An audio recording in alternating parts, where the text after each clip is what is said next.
가만 없습니다.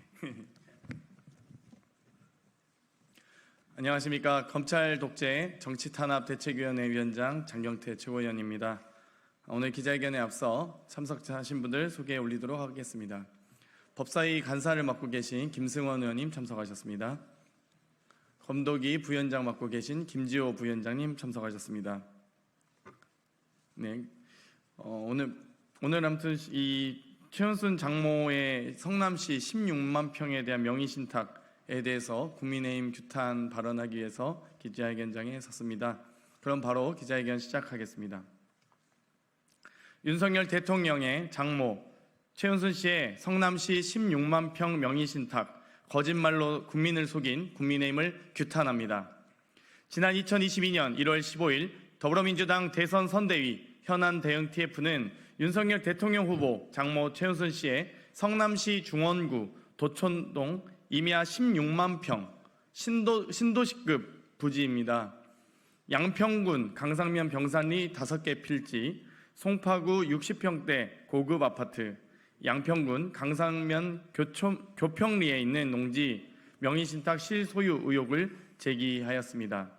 현직 검사였던 윤석열 당시 대통령 후보를 사위로 맞은 2012년 이후에도 3번이나 남의 땅을 담보로 대출을 받은 명의신탁 의혹을 허투루 넘겨선 안 되기에 철저한 조사와 수사를 촉구했었습니다. 하지만 당일 국민의힘 선대위 이양수 수석 대변인은 등기부등본 등 검증된 자료를 바탕으로 제기한 부동산 명의신탁 의혹에 대해 민주당이 반복적으로 제기하는 차명 부동산 의혹은 사실 무근이라며 언론을 통해 반박하였습니다. 그런데 2024년 6월 14일 수원고법 제1행정부 항소심에서 최은순이 중원구를 상대로 제기한 도촌동 부동산에 대해 내려진 부동산 실명법 위반에 따른 27억 3천만 원에 대한 과징금 부과 처분 취소 소송 원심 판결을 유지하였습니다. 최 씨가 부동산 실명법을 위반해 도촌동 부동산을 A씨 등에게 명의 신탁을 한 사실을 인정할 수 있고 이를 전제로 한 과징금 부과 처분은 적법하다고 확인한 것입니다.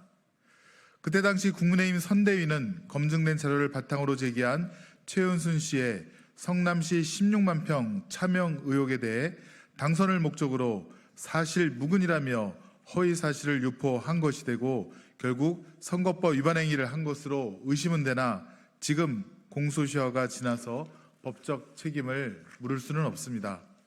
하지만 만약 해당 행위에 윤석열 당시 후보의 지시가 있었다면 이에 대하여는 윤석열 대통령 임기 동안 공소시효가 정지되기에 추후 이에 대한 고발을 검토하도록 하겠습니다.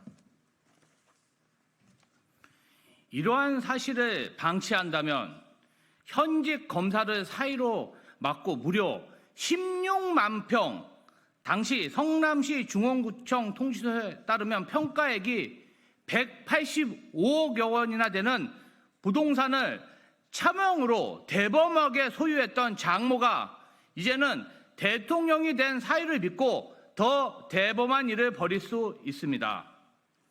대통령 후보 가족의 범죄에 대한 검증은커녕 그저 감싸기에 급급했던 국민의힘은 반드시 그 책임을 져야 할 것이며 앞으로 양평 고속도로 특혜 의혹, 도이치모터스 주가 조작, 디올백 불법 수수 등 대통령 가족에 대한 범죄 의혹 행위를 또다시 감쌀 것이 아니라 국정조사 및 특검을 통해 밝히라는 국민의 요구에 응해야 할 것입니다.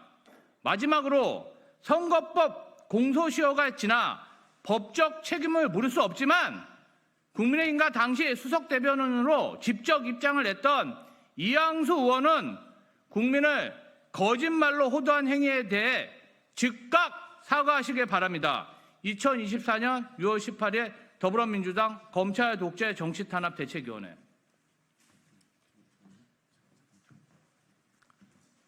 네, 기자회견 중에 우리 검도기 위원으로 참여하고 계신 박균택 의원님 참석하셨습니다. 네, 그럼 이것으로 기자회견 마치도록 하겠습니다. 감사합니다. 잠깐 정비를 하시고.